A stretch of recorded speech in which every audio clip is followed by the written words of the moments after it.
बिस्मिल्लाहिर्रहमानिर्रहीम। प्रोग्राम ज़ंजीर अदल के साथ मैं हूँ शादाब रियाज और मेरे साथ मौजूद हैं बैरिस्टर फैज़ुल्लाह खान नियाज़ी साहब।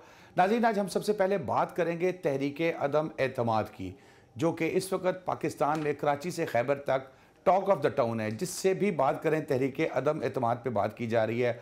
हुकूमत अपनी तरफ मुतमिन है। हुकूमत के वज़रा जब आते हैं तो वो ये कहते हैं कि उनके पास नंबर्स पूरे हैं, और जब अपोजिशन की जानिब से खिताब किया जाता है या प्रेस कॉन्फ्रेंस की जाती है तो उनसे भी ये दावे किए जाते हैं कि उनके पास नंबर ना सिर्फ पूरे हैं बल्कि बहुत ज़्यादा नंबर हैं। दूसरी तरफ अब चीज़ एक सामने ये आई है कि हुकूमत ने एक हिकमत अमली के तहत अपने इजलास में ये फैसला किया है कि जो उनके अरकान असम्बली हैं जिनका ताल्लुक पाकिस्तान तहरीक इंसाफ से है या जो उनके इत्तेहादी हैं, ये लोग जिस दिन तहरीक अदम एतमाद के लिए इजलास तलब किया जाएगा उस इजलास में शिरकत नहीं करेंगे। सिर्फ एक नुमाइंदा वहाँ पर इनकी जमात का बैठेगा और जो वो जायज़ा लेगा कि क्या माहौल है, क्या हो रहा है, क्या नहीं हो रहा। और इसके अलावा एक जिक्र किया जा रहा है आर्टिकल 63A का। अब कहा यह जा रहा है कि आर्टिकल 63A के तहत स्पीकर के पास ये इख्तियार है कि वो वोट डालने से रोक सके। अब इसकी आईनी हैसियत क्या है, कानूनी हैसियत क्या है? हमारे साथ टेलीफोन लाइन पे मौजूद हैं सेनेटर आजम नज़ीर तारड़ साहब। हम सुनते हैं उनका क्या मौक़िफ़ है इस हवाले से। ये बिल्कुल आइनी तौर पे गलत बात है। पहली बात ये है कि आर्टिकल 63A का इतलाक होगा जब वोट कोई डाल लेगा, उससे पहले आप किसी के दिल की बात देख ही नहीं सकते। दूसरी बात है कि जो नकलो हमल की आपको इजाज़त है, बुनियादी हक है, आर्टिकल 15 की वायलेशन है किसी को कहना कि तुमने नहीं जाना। और एक इलेक्टेड मेंबर नेशनल असम्बली को आप कैसे कह सकते हैं आपने इजलास में शिरकत नहीं करनी। कोई चीज़ जो गैर कानूनी है वो हुक्म नहीं कोई भी दे सकता। तो ये सब हवा में बातें हैं, इनका कोई कानूनी वजूद नहीं है। बैरिस्टर साहब हमारे साथ मौजूद हैं। फैजुल्लाह साहब, ये बताइएगा कि पहले तो ये बताएं कि जो आर्टिकल 63A है ये है क्या? जी शादाब साहब, आर्टिकल 63A जो अभी आपके आइन के अंदर मौजूद है वो 18वीं तरमीम के अंदर सब्स्टिट्यूट किया गया था। और उसके अंदर जो तहरीक अदम एतमाद और आजकल जो ये सारी तहरीक चल रही है, इसके लिए जो रेलेवेंट पार्ट है वो ये है कि जो पार्टी हेड है वो डायरेक्शन देगा अपनी पार्टी के मेंबरान को कि आपने वोट ऑफ नो कॉन्फिडेंस के अंदर इस तरह वोट करना है, या उसको यस करना है या उसको नो करना है। अगर कोई भी पार्टी मेंबर किसी भी पार्टी का वो अपने पार्टी हेड की डायरेक्शन को वॉयलेट करता है और उससे ऑपोजिट जो है वो अपना वोट कास्ट करता है, तो उसको पार्टी हेड जो है वो डिक्लेयर कर सकता है कि वो डिफेक्ट कर गया पार्टी से, और उसकी कल्मिनेशन ये होगी कि वो सारी प्रोसीडिंग्स की कि वो डिस्क्वालीफाई हो जाएंगे। अच्छा, ये मुझे बताइए, देखिए ये तो हुकूमत की हिकमत अमली है और हुकूमत ने ये प्लान बनाया जो करेंगे, तो जाहिर है इतने बड़े बड़े सियासतदान मौलाना फजलुर रहमान साहब, जरदारी साहब, शहबाज शरीफ साहब, ये एक पेज पे हैं तो यकीनन उन्होंने इसका भी कोई तोड़ निकाला होगा। तो क्या ये इख्तियार जो है स्पीकर के पास है कि इनको रोक दे जाने से? अदरवाइज अगर इस तरह हो तो फिर तो मेरे ख्याल में जरूरत ही नहीं है तहरीक अदम एतमाद की, वो तो वैसे ही नाकाम हो गई। देखें शादाब साहब, अगर दो तरीके से इस पे बात हो सकती है। अगर इसको आईनी नजर से देखा जाए तो स्पीकर के पास इस तरह का किसी किस्म का कोई इख्तियार नहीं है। उसकी वो हमें नजर आता है आर्टिकल 63A की जब हम तशरीह करते हैं। जो दूसरा तरीका है इसको देखने का वो ये है, जो दूसरा एंगल है वो ये है कि इस हुकूमत का अगर पिछले कुछ सालों के अंदर 4 सालों में आप ट्रैक रिकॉर्ड देखा जाए तो इस हुकूमत नजर नहीं आता कि ये हुकूमत या इसके वज़रा या हमारे जो बाएहतराम वज़ीर आज़म साहब है वो आइन का या किसी कानून की इज्जत इतनी रखते हैं कि वो अपनी हरकतें उस हिसाब से लेके चलें। अब बात ये है कि आर्टिकल 63A एक्शन में कब आता है? स्पीकर, जहां तक स्पीकर साहब की रोकने की बात है, स्पीकर साहब किसी भी मेंबर ऑफ पार्लियामेंट को अनलेस वो डिसिप्लिन खराब करे पार्लियामेंट के हाउस के अंदर, स्पीकर किसी भी मेंबर ऑफ पार्लियामेंट को प्रोसीडिंग्स के अंदर शिरकत करने से रोक नहीं सकता। ये अगर तो ये ताकत स्पीकर को दे दी जाए, ये ना ही गैर आईनी होगी, ये गैर जमहूरी ताकत होगी कि आप democratically elected member of parliament को रोक रही हैं कि वो ऐवान में आके और उन प्रोसीडिंग्स का हिस्सा बने। अब जहां तक आर्टिकल 63 इटसेल्फ की बात है, देखें आर्टिकल 63A इन एक्शन तब आएगा, डिस्क्वालिफिकेशन आर्टिकल 63A की इन एक्शन तब आती है जब जो मेंबर ऑफ पार्लियामेंट है एक पार्टी का, पीटीआई के अपने मेंबर से जो खतरात उनको नजर आ रही हैं, पीटीआई के मेंबर्स पर आर्टिकल 63A तब लगेगा जब उनको डायरेक्शन दी जाए कि जी आप पेश ना होए, या आप अगर पेश होते हैं तो आप तहरीके अदम एतमाद के खिलाफ वोट दें। उस डायरेक्शन को वॉयलेट करते हुए या वो असेंबली में आके पेश होके और तहरीके अदम एतमाद के हक में प्राइम मिनिस्टर इमरान खान के खिलाफ जो है वो वोट दे देती हैं। जब वो वोट कास्ट हो जाएगा, जब स्पीकर उस वोट को काउंट करेगा, वो वोट मटेरियलाइज होगा, उसके बाद आर्टिकल 63A का प्रोसीजर चलता है। वो प्रोसीजर ये है कि वो वजीर आजम इमरान खान जो है वो एज पार्टी हेड या पार्टी लीडर वो सॉरी वो देंगे डेक्लेरेशन, लेकिन उस डेक्लेरेशन देने से पहले उन्होंने शो कॉज नोटिस इशू करना है उस मेंबर को कि आप मुझे बताएं मैं क्यों ना आपके खिलाफ ये जो डेक्लेरेशन है वो दूं। वो शो कॉज का प्रोसेस खत्म होने के बाद वो उसको देंगे, उसके खिलाफ डेक्लेरेशन देंगे और वो डेक्लेरेशन फॉरवर्ड होगी 3 जगहों पर। पहला वो उस मेंबर के पास जाएगी, दूसरा वो स्पीकर नेशनल असेंबली के पास जाएगी और तीसरा वो चीफ इलेक्शन कमिश्नर के पास जाएगी। अब जब एक दफा डेक्लेरेशन दे दी जाती है तो स्पीकर नेशनल असेंबली के पास आइन के तहत 2 दिन है कि वो डेक्लेरेशन फॉरवर्ड करेगा चीफ इलेक्शन कमिश्नर को। अगर तो वो फॉरवर्ड नहीं करता तो क्योंकि पार्टी लीडर की तरफ से खुद ही फॉरवर्ड हुई हुई है, चीफ इलेक्शन कमिश्नर उस डिक्लेरेशन को टेक अप करेगा और 30 दिनों के अंदर अंदर उसका फैसला करेगा। अच्छा फैजुल्लाह, इसमें थोड़ा सा ये गाइड कर दें कि अगर 30 दिन की समाअत के बाद इलेक्शन कमीशन ये फायदा करता है, फैसला ये करता है कि इनसे ये जो साहब है इनके खिलाफ जो एलिगेशन या जो पार्टी हेड की तरफ से एप्लीकेशन दी गई है ये दुरुस्त है, ये बनती है, इन्होंने अपने पार्टी डिसिप्लिन से हट के आर्टिकल 63A की जो है वो खिलाफ वर्जी की है। अच्छा, उस दौरान जो यहाँ पर अमल हुआ होगा असेंबली में, जो उनका वोट कास्ट हुआ जिसकी वजह से जो भी प्राइम मिनिस्टर है उसको हटा दिया गया उसकी सीट से, उस फैसले का इस फैसले पर कोई असर पड़ेगा? अब देखिए, अब होता ये है, पहले मैं ये कि एक दफा जो वो डिक्लेरेशन है, जो वो डिस्क्वालिफिकेशन है on the basis of defection, वो डिस्क्वालिफिकेशन सिर्फ तब मटेरियलाइज होती है, वो मेंबर, वो एमएनए सिर्फ तब डिस्क्वालीफाई माना जाता है जब इलेक्शन कमीशन फैसला दे दे कि डिक्लेरेशन जो है वो सही थी।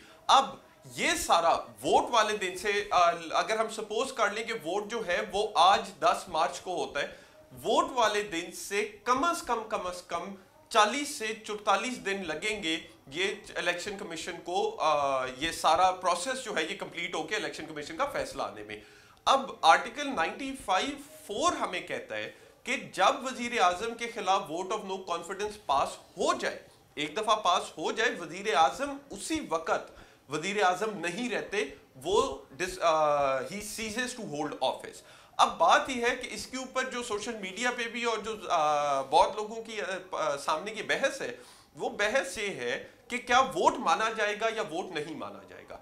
देखिए, पहली बात, या फॉर दैट मैटर कि क्या जो मेंबरान हैं उनको इसी आर्टिकल 63A के तहत वोट देने से रोका जा सकता है या नहीं रोका जा सकता। देखिए, पहली बात यह कि 63A सिर्फ तब इनटू प्ले आता है जब वोट कास्ट हो जाए पार्टी डायरेक्शंस के, यानी कि वो जाने से पहले काम डाल जाएगा, आपका ये मतलब है कहने का? वो बिल्कुल, वो जाने से पहले काम डाल जाएगा और उसके काम डालने से पहले स्पीकर या वजीर आजम काम नहीं डाल सकते। अच्छा, अब दूसरा एक पॉइंट ये भी है कि जो उसने जो रुकन असेंबली ने ये किया, फॉर एग्जांपल प्रूफ हो गया कि भाई इसने पार्टी डिसिप्लिन की खिलाफ वर्जी की है, तो उसकी जो नाअहली है वो इस सेशन के लिए, इस असेंबली के लिए होगी या कोई 5 साल 10 साल 15 साल की लिमिट है? देखिए, आइन इसके ऊपर चुप है तो समझ हमें यही आती है कि वो इसी सेशन के ऊपर होगी, ये वो इस सेशन के लिए वो सीट जो है वो वेकेंट हो जाएगी।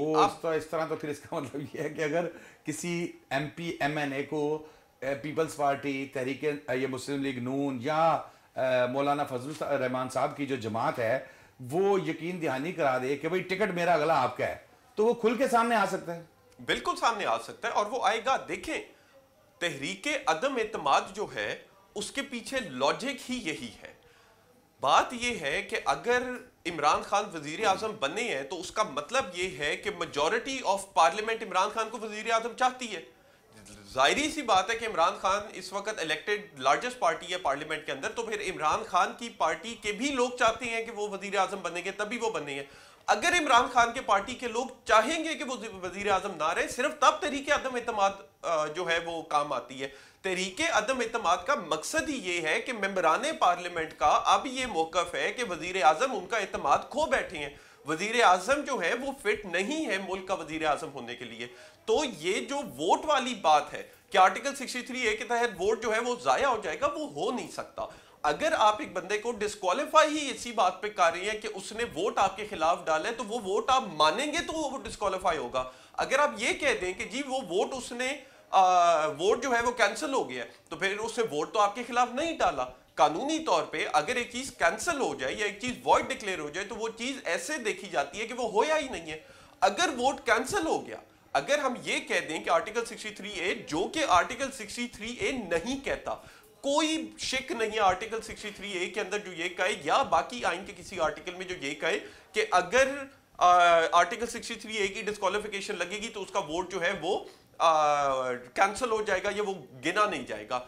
ये अगर तो हम इस तरह इसको देखेंगे जी वोट कैंसिल हो जाता है या उसका वोट जो है वो स्पीकर गिने ही नहीं, तो फिर आईनी तौर पे या कानूनी तौर पे उसने तो आपके खिलाफ वोट दिया ही नहीं है, तो फिर आर्टिकल 63A की डिस्क्वालिफिकेशन भी आप उसके ऊपर नहीं लगा सकते। फैजुल्ला, ये जो आइन, ये 18वीं तरमीम की आर्टिकल 63 है जी, ये 18वीं, इससे पहले भी था, 97 के अंदर डाला गया था, लेकिन 18वीं तरमीम के अंदर इसको सब्स्टिट्यूट किया गया था। एक मेजर चेंज ये लाया गया था। वो मेजर चेंज जरा इससे अगली शिक में आ जाता है, वोट ऑफ नो कॉन्फिडेंस वाली शिक से अगली शिक में आता है। वो ये था पहले ये था 97 में कि सिर्फ जो मनी बिल होता है उसमें अगर आप अपनी पार्टी लीडर की उसके खिलाफ जो है वो दे दें वोट। अब उसमें लिख दिया था जो 18वीं तरमीम में था उसमें ये भी ऐड कर दिया था कि जी मनी बिल या फिर कॉन्स्टिट्यूशन की अमेंडमेंट के बिल के ऊपर अगर आप और तरह से वोट दे दें। अच्छा, अब एक बात मैं जो हम इसको थोड़ी सी मैं इसको अंदर जाके बात करूंगा कि जो राइट ऑफ वोट है, मुझे इख्तियार मिला कि मैं फैजुल्ला नियाज़ी को जो है वो एक MPA के लिए वोट दूं और आप आज़ाद उम्मीदवार हैं या आप किसी पार्टी के डिसिप्लिन में नहीं हैं और आप जाके बाद में मेरा वोट लेने के बाद किसी एक पार्टी के पास चले जाते हैं, तो आप उस पार्टी के डिसिप्लिन के पाबंद हो जाएंगे। दूसरी तरफ मेरा जो राइट है वो ख़त्म हो जाएगा।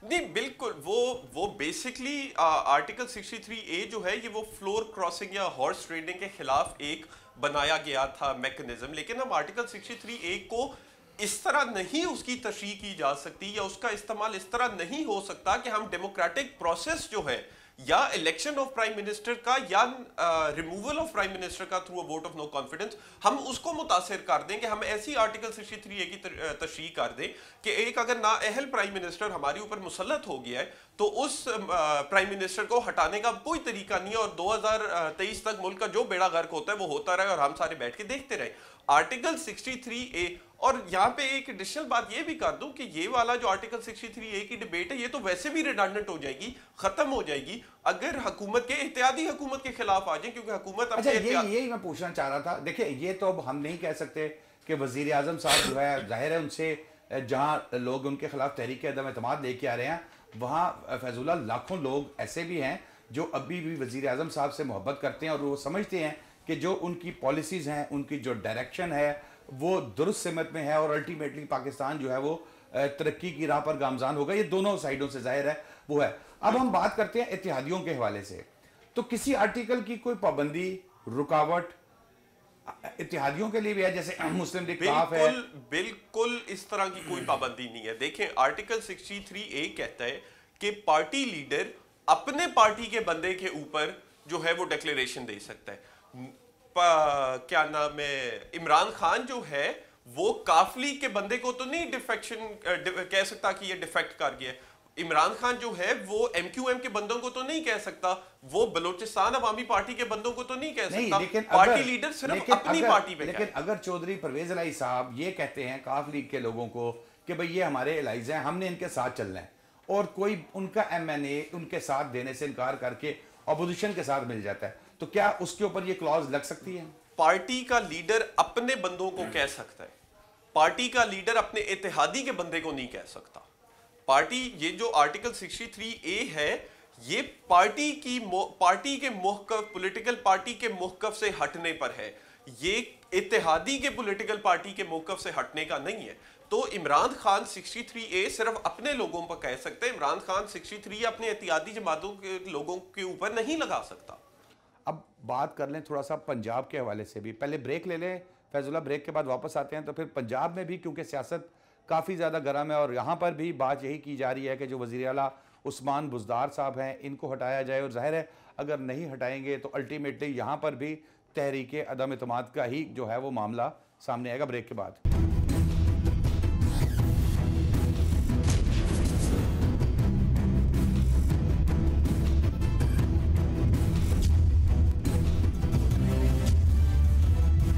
वेलकम बैक नाज़रीन। जी फैजुल्ला साहब, पंजाब के अंदर भी सियासत बहुत ज़्यादा गर्म दिखाई दे रही है। अब यहाँ पर क्या सिचुएशन है?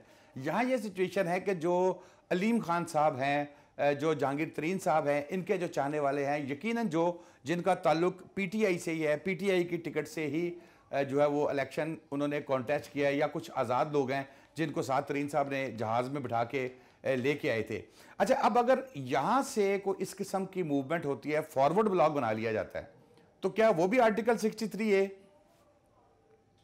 देखिए अगेन आर्टिकल 63A सिर्फ और सिर्फ वोट देने पे होगा। फॉरवर्ड ब्लॉक इटसेल्फ बनाने पे या ना बनाने पे आर्टिकल 63A नहीं लग सकता। जब वो फॉरवर्ड ब्लॉक के लोग या पीटीआई के और कोई मेंबरान वोट ऑफ नो कॉन्फिडेंस पे इमरान खान के खिलाफ जब अपना वोट कास्ट कर देंगे, तब आर्टिकल 63A एक्शन में आएगा। जब तक वो वोट कास्ट नहीं हो सकता नहीं होता, तब तक आर्टिकल 63A की कार्रवाई किसी भी उनके पास लिस्टें भी चले जाए, उन्हें पता भी लग जाए कि ये लोग शामिल हो रहे हैं, उनको जिस तरह भी पता, जितना भी पता लग जाए, अगर तो उनके पास लिस्टें पहुंच गई और उनको पता चल गया कि ये खिलाफ करेंगे, तो फिर बेहतर तो मुझे लगता है यही होगा कि वो खुद ही जो है वो मुस्ताफी होकर और असेंबलियां डिसॉल्व कर दे, ताकि ये एक जो मिस्ट्री है या आवाम के उस पर मिस्ट्री रहे और बाद में शायद इलेक्शनों में कैश कर ले। लेकिन बात यह है कि जब तक वोट इटसेल्फ कास्ट नहीं हो जाता, जब तक वो वोट डाल नहीं देते, तब तक आर्टिकल 63A की कार्रवाई उनके खिलाफ इनिशिएट या उनके खिलाफ कंप्लीट नहीं की जा सकती। चले फैजुल्ला, अब सदर साहब भी, सॉरी वज़ीर आज़म साहब भी हो गए, वज़ीर आला साहब भी हो गए, सदर साहब के मुआवजे के हवाले से भी खबरें चल रही हैं कि जैसे ही ये तहरीक अदम एतमाद जो है फॉर एग्जांपल अगर कामयाब होती है, तो फिर सदर के खिलाफ जो है ना वो उनके खिलाफ, सदर पाकिस्तान के खिलाफ इम्पीचमेंट की कार्रवाई शुरू की जाएगी। तो ये मुझे थोड़ा सा समझ नहीं आ रहा, ये सदर के खिलाफ कैसे की जाएगी और उसका तरीक़ाकार क्या होगा? उसका तरीक़ाकार आइन में बड़े वाज़े तौर पे आर्टिकल 47, आर्टिकल 47 के अंदर ले डाउन कर दिया गया है। वो ये है कि एक 1/2 members total of national assembly या सेनेट जो है वो जमा करवाएंगे एक फॉर्म ऑफ इंटेंशन, एक लेटर ऑफ इंटेंशन जो है वो रिटन जमा करवाएंगे स्पीकर को। स्पीकर उसको फॉरवर्ड करेगा टू द प्रेसिडेंट, और फिर एक मखसूस मुद्दत जो 7 से 14 दिन है उसके अंदर एक joint session of parliament call होगा। अब देखिए, जब प्राइम मिनिस्टर की वोट ऑफ नो कॉन्फिडेंस की बात आती है तो प्राइम मिनिस्टर के लिए सिर्फ नेशनल असेंबली का वोट चाहिए।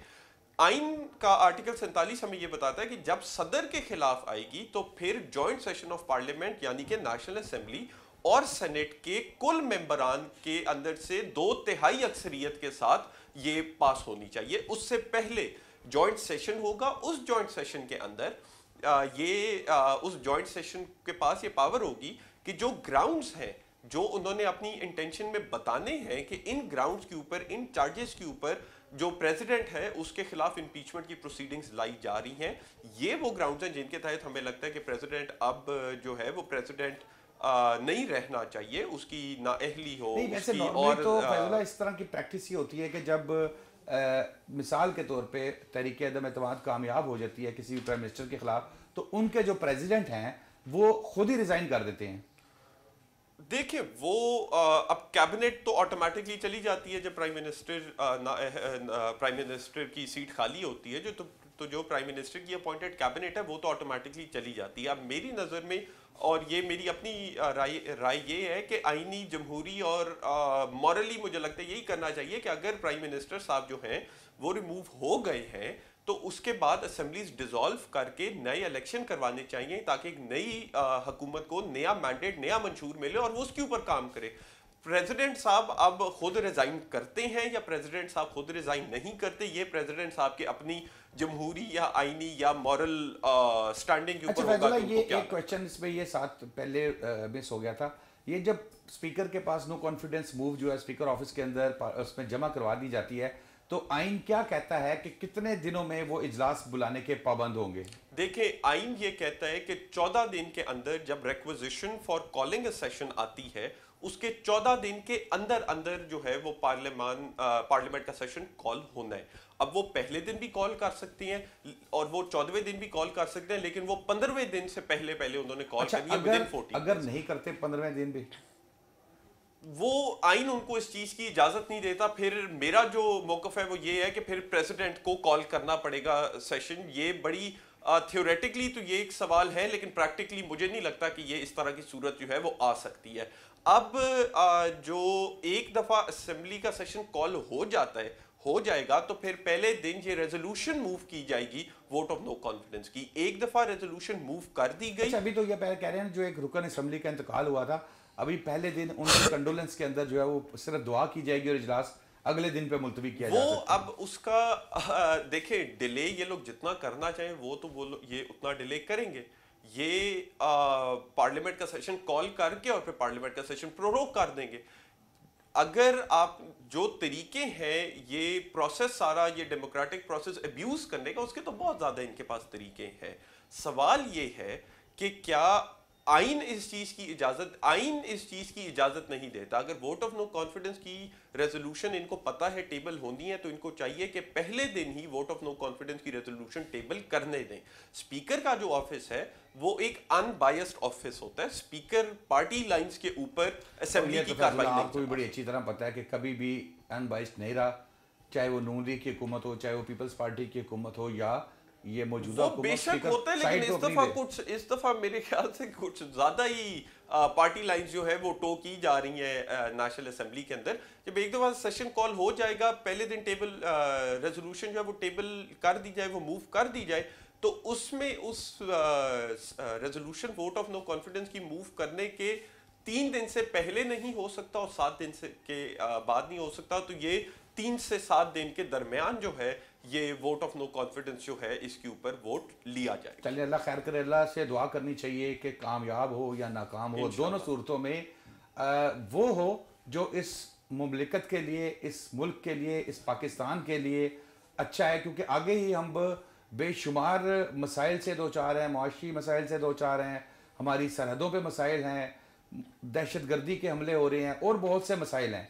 तो दुआ ये करनी चाहिए फैजुल्ला साहब, जज्बात अपनी जगह पर, अल्लाह ताला से सिर्फ दुआ करनी चाहिए कि जो हालात आपकी दुआ से तो यही लग रहा है कि आप वोट ऑफ नो कॉन्फिडेंस आप चाह रही हैं कि सक्सीड हो जाए, वजीर आजम साहब घर चले जाएं। दुआ से तो आपके ऐसे महसूस हो रहा है, लेकिन बेशक आपकी बात बिल्कुल दुरुस्त है। अल्लाह वही करे जो इस मुल्क के लिए और इसकी आवाम के लिए बेहतर है। बिल्कुल ठीक है। अब जाते जाते एक बड़ा इंतहाई हसास इशू है, वो मैं बिल्कुल डिस्कस करना चाहूँगा फैजुल्ला साहब। मियाँ वाली के इलाके में 7 दिन की बच्ची को उसके बाप ने 5 फायर मार के उसको मार दिया, सिर्फ इसलिए कि वो बेटे की ख्वाहिश चाहता था, और वो बेटा नहीं हुआ, बेटी हो गई। वो मासूम बच्ची जिसको ये भी नहीं पता कि इसने हाथ में क्या पकड़ा है, ये उसको क्या कर रहा है, क्या नहीं कर रहा।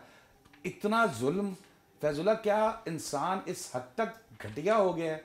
क्या इस लेवल तक हम चले गए हैं कि अंदर से मर गए हैं कोई? मतलब मैं आपको बताऊं, मेरा ये ज़ाती तौर पे ख्याल है कि अगर हम जंगल में जाके रहें, वहाँ पर जो शेर जानवर, दीगर जो जानवर हैं, शायद वो भी इतने जालिम ना हो जितने हम जालिम हो चुके हैं। देखिए शादाब साहब, बड़ा अफसोसनाक वाक़या, और इसकी जितनी मजम्मत की जाए या इसके जितना खिलाफ इसके बोला जाए उतना कम है। लेकिन पिछले कुछ साल जो हमने जिस तरह के वाक़यात देखे हैं, नूर मुकद्दम वाला हमने केस देखा, हमने कंदील बलोच वाला इंसिडेंट देखा, हमने ज़ैनब वाला इशू देखा, और इस तरह के बेशतर हमारे सामने जो इस तरह के केसेस वो तो जानवर थे, भेड़िए थे, कंदील बलोच का, या बाकी जो आप कह रहे हैं ज़ैनब वाला जो है, यार ये तो छोटी सी बच्ची है जिसको पता ही कुछ नहीं है।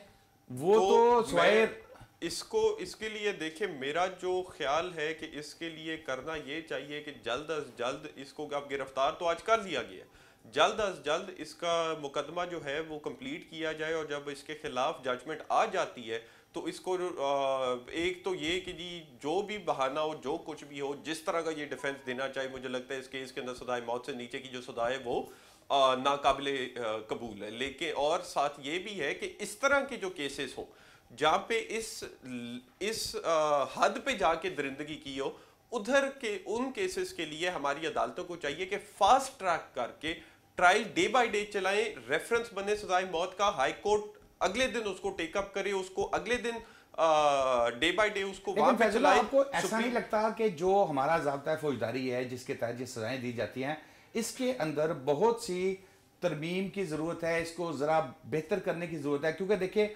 अक्सर केसेस के अंदर हमने देखा है, कंदील बलोच की जैसे आपने बात की, कंदील बलोच को कत्ल के इल्ज़ाम में जो उसका भाई गिरफ्तार हुआ था वो कहाँ है? बरी हो गया ना। इसी तरीके से और भी मुकदमात में बड़ा बड़ा हमें दुख होता है, बड़ा जुल्म हो गया ये वो, लेकिन बाद में अल्टीमेटली वो अदालतों से बरी हो जाते हैं। अदालतों का कोई कसूर नहीं है, पुलिस की तफ्तीश, हमारी वीक प्रोसिक्यूशन, फिर हमारे कानून की कमजोरी। देखिए कंदील बलोच वाले केस की हद तक तो मेरा ये बड़ा पक्का मौकफ है कि उसमें हमारे कानून की गलती नहीं थी, उसमें हमारी अदालत की ही गलती थी। वो फैसला जो है वो बड़ा एक अजीब सा फैसला है, जो आज तक मैं जिस बंदे से उसके ऊपर डिस्कशन हुई है उसको ये फैसला पूरी तरीके से हजम नहीं हुआ। जहां तक बाकी सॉरी बात एक में बात कर रहा हूं, देखें ये आपकी बिल्कुल जाती राय है कि कानून अदालत की कमजोरी थी सर, सुप्रीम कोर्ट चली जाए आपकी प्रोसिक्यूशन, आपकी सरकार सुप्रीम कोर्ट चली जाए, फाइल हो रही है, जहां तक मेरा है कि इसके ऊपर फाइल तो वही मैं कह रहा हूं, फिर अगर अदालत ने कोई ऐसा डिसीजन दिया है तो डेफिनेटली सुप्रीम कोर्ट ऊपर जाकर इसको टांग देगी। बिल्कुल करेगी, और मेरा अपनी सुप्रीम कोर्ट के ऊपर पूरा भरोसा है कि वो इस डिसीजन को ओवरटर्न करेंगे। और इसके ऊपर एक पब्लिक इंटरेस्ट लिटिगेशन भी फाइल हो रही है मेरी इन्फॉर्मेशन के तहत, और वैसे भी प्रोसिक्यूशन इसको ऊपर सुप्रीम कोर्ट में लेके जा रही है। लेकिन देखें, जहां तक आपकी बाकी बात है कि हमारे कवानीन की इस तरह के जो केसेस हैं जहां पे इस हद की दरिंदगी और इस हद का जुल्म हो, उन केसेस में चाहिए कि हमारा कोर्ट का जो पूरा मैकेनिज्म है, जो ये पूरी हमारी क्रिमिनल जस्टिस सिस्टम की मशीनरी है, इसको एक्शन में आके जल्द उनको अपने इंजाम तक पहुंचाना चाहिए। जिस तरह जैनब वाले केस पे आपने देखा था, आपको याद है अगर, कि वो डे बाय डे चलाया, जब सजाए मौत हुई ऊपर हाईकोर्ट ने रेफरेंस करके और डे बाय डे उसको चला के खत्म किया। इस तरह के केसेस में इस तरह करना चाहिए ताकि इस तरह के जो लोग हैं, इस तरह के जानवर जो हैं, जो इस तरह का जुल्म इतनी छोटी अपनी ही बच्ची के ऊपर कर सकती हैं, उनको ये मौका ही ना मिले कि वो हमारे मुआशरे में तो क्या हमारी जेलों में भी ना बैठ सके। बहुत शुक्रिया फैजुल्लाह नियाज़ी साहब आपका, आपने हमें दोनों टॉपिक्स पे डिटेल से बताया। आइन की आर्टिकल 63A क्या है, तहरीक अदम एतमाद कैसे पेश की जाएगी, इसमें किस तरह के वोट डाले जाएंगे, किस तरह के एक्सेप्ट किए जाएंगे, फिर आगे इलेक्शन कमीशन के पास अगर मामला जाता है तो फिर क्या होगा, पूरी डिटेल से आपने बताया। नाज़रीन, इस जुमे इतना ही, आइंदा जुमे नए टॉपिक्स के साथ एक दफ़ा फिर हाजिर होंगे। शादाब रियाज को इजाज़त दीजिए, अल्लाह हाफ़िज़।